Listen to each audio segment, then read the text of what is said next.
Hi friends, welcome to Nisha's home cooking. അപ്പോൾ ഇന്ന് നമ്മൾ കാണിക്കുന്ന വളരെ സിമ്പിളായിട്ട് ഈസി ആയിട്ട് ഉണ്ടാക്കുന്ന ഒരു റെസിപ്പിയാണ്, എന്നാൽ നല്ലൊരു ഡ്രിങ്കുമാണ്. അപ്പം നമ്മളിതിന് വേണ്ടിയിട്ട് അവലും വീട്ടിലുള്ള സാധനങ്ങളൊക്കെയാണ് ഉപയോഗിച്ചിരിക്കുന്നത്. പെട്ടെന്ന് തന്നെ ഉണ്ടാക്കിയെടുക്കാൻ പറ്റുന്ന ഒരു ഡ്രിങ്കാണ്. അപ്പോൾ ഈ സാധനം എല്ലാവരും തന്നെ വീട്ടിലുണ്ടാക്കുന്നതായിരിക്കും, പക്ഷേ എല്ലാവർക്കും അവനവൻ്റേതായ ഓരോ രീതികളിലായിരിക്കും ഉണ്ടാക്കിയിരിക്കുന്നത്. അപ്പോൾ ഞാനിപ്പോൾ എങ്ങനെയാണ് ഉണ്ടാക്കുന്നതെന്ന് ആ രീതിയിലാണ് ഇവിടെ കാണിച്ചിരിക്കുന്നത്. അപ്പോൾ നമുക്ക് വീഡിയോയിലേക്ക് പോയി നോക്കിയാലോ, ഞാനിത് എങ്ങനെയാണ് ഉണ്ടാക്കിയതെന്ന്.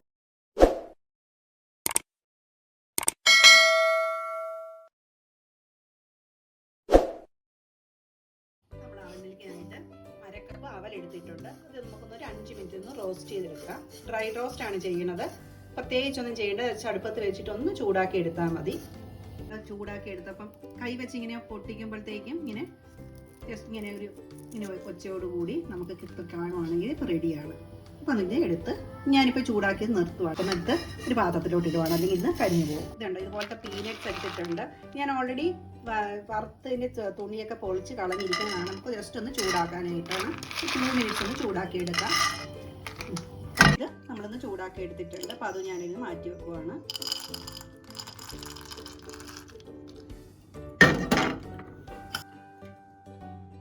അപ്പോൾ നമുക്കിനി അവൽ മിൽക്ക് ഉണ്ടാക്കാൻ തുടങ്ങാം. ആദ്യം ഞാനിവിടെ നല്ല പഴുത്ത 2 ഞാലിപ്പൂവമ്പഴമാണ് എടുത്തിരിക്കുന്നത്. ഞാലിപ്പൂവമ്പഴോ പൂവമ്പഴോ നമുക്ക് എടുക്കാം. ഇപ്പം എൻ്റെ നല്ല ഞാലിപ്പൂവമ്പഴമാണ്. അപ്പോൾ നമുക്കിതിൻ്റെ തൊലിയൊക്കെ പൊളിച്ച് മിക്സിയിലോട്ട് ഇട്ട് കൊടുക്കാം.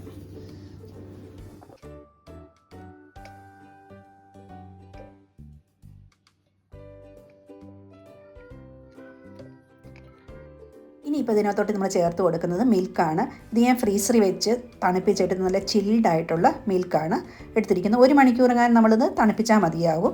അത് നമുക്ക് അതിനകത്തോട്ട് ചേർത്ത് കൊടുക്കാം. ഇനി നമുക്ക് ഇതിനകത്തോട്ട് പഞ്ചസാര ചേർക്കാം, അല്ലെങ്കിൽ മിൽക്ക് മെയ്ഡ് ചേർക്കാം. അപ്പം ഞാനിവിടെ മിൽക്ക് മെയ്ഡാണ്, ഓപ്ഷണലാകട്ടോ. പഞ്ചസാര മതിയെങ്കിൽ പഞ്ചസാര ചേർത്താലും മതി. അപ്പം മധുരത്തിന്, ഇപ്പോൾ പഴത്തിന് നല്ല മധുരം ഉള്ളത് കൊണ്ട് ഞാൻ 1 ടേബിൾ സ്പൂൺ മിൽക്ക് മെയ്ഡാണ്. ഇത് 2 ഗ്ലാസ്സിനാണ് ഉണ്ടാക്കുന്നത്. അപ്പോൾ നമുക്ക് ആ മിൽക്ക് മെയ്ഡും കൂടി ചേർത്ത് കൊടുക്കാം. ആദ്യം ജസ്റ്റ് ഞാൻ ഈ പഴവും പാലും കൂടി ഒന്ന് അടിച്ചെടുത്തിട്ട് വരാം. ഇപ്പോൾ പാലും പഴവും മിൽക്ക് മെയ്ഡും കൂടി അടിച്ചെടുത്തിട്ടുണ്ട്. നമ്മളിനി റോസ്റ്റ് ചെയ്ത് വെച്ചിരിക്കുന്ന അവൽ കുറച്ച് ചേർത്ത് കൊടുക്കാം. ഞാൻ 1 സ്പൂൺ മാറ്റി വെക്കും, കാരണം നമുക്കത് ഗാർണിഷ് ചെയ്യാനാണ്.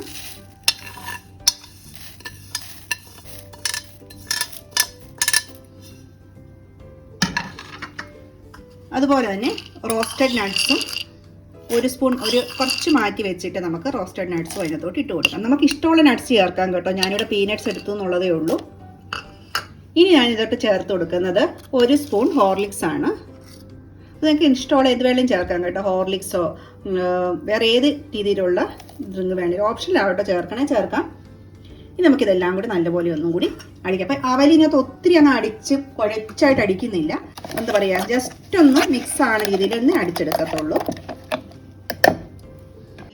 നല്ലപോലെ നമ്മൾ അടിച്ചെടുത്തിട്ടുണ്ട്, കണ്ടോ. ഈ ഒരു പാകത്തിലാണ്. ഇത് കുറച്ച് നമുക്ക് കടിക്കാനും കിട്ടും, എങ്കിലൊരു ലിക്വിഡായിട്ടാണ്. അപ്പം ഇനി നമുക്കിത് സെർവ് ചെയ്യാം.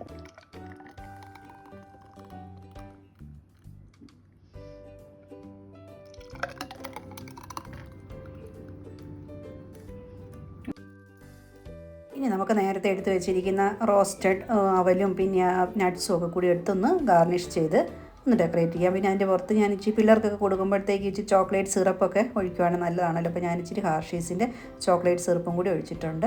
ഇപ്പോൾ നമ്മുടെ ടേസ്റ്റി ആയിട്ടുള്ള അവൽ മിൽക്ക് റെഡി ആയിട്ടുണ്ട്. ശരിക്കും പറഞ്ഞാൽ നന്നായിട്ട് നമുക്ക് ഫില്ലാകുന്ന ഒരു ഇതുണ്ട്, കാരണം ഇത് അവലുണ്ട്, പാലുണ്ട്, പഴമുണ്ട്, അങ്ങനെ എല്ലാം കൊണ്ട് ശരിക്കും പറഞ്ഞാൽ കുട്ടികൾക്കൊക്കെ കൊടുത്തുവാണെങ്കിൽ അവർക്ക് നന്നായിട്ട് ഫില്ലാകുകയും ചെയ്യും. നല്ലൊരു ഡ്രിങ്കുമാണ്. അതുപോലെ തന്നെ ഇപ്പം ബ്രേക്ക്ഫാസ്റ്റ് ആയിട്ടൊക്കെ എടുക്കുകയാണെങ്കിൽ നല്ലതാണ്. ഈ വീഡിയോ ഇഷ്ടപ്പെട്ടു എന്ന് ഞാൻ വിചാരിക്കുന്നു. വീഡിയോ ഇഷ്ടപ്പെടുകയാണെങ്കിൽ ഒന്ന് ട്രൈ ചെയ്ത് നോക്കുക. അതുകൊണ്ട് നിങ്ങളുടെ അഭിപ്രായങ്ങളൊക്കെ കമൻറ്റ് ബോക്സിൽ അറിയിക്കുക. പിന്നെ എൻ്റെ ചാനൽ ഇതുവരെ സബ്സ്ക്രൈബ് ചെയ്തിട്ടില്ല എങ്കിൽ ഒന്ന് സബ്സ്ക്രൈബ് ചെയ്ത് സപ്പോർട്ട് ചെയ്യുക. അതുപോലെ അതിൻ്റെ തൊട്ടടുത്തുള്ള ബെൽ ബട്ടൺ കൂടി പ്രസ് ചെയ്യുകയാണെങ്കിൽ ഞാൻ പുതുതായിട്ടിടുന്ന എല്ലാ വീഡിയോസിൻ്റെ നോട്ടിഫിക്കേഷൻ നിങ്ങൾക്ക് കിട്ടുന്നതായിരിക്കും. Thank you for watching. Next നല്ലൊരു വീഡിയോ ആയിട്ട് കാണുന്നവർ എല്ലാവർക്കും ബൈ.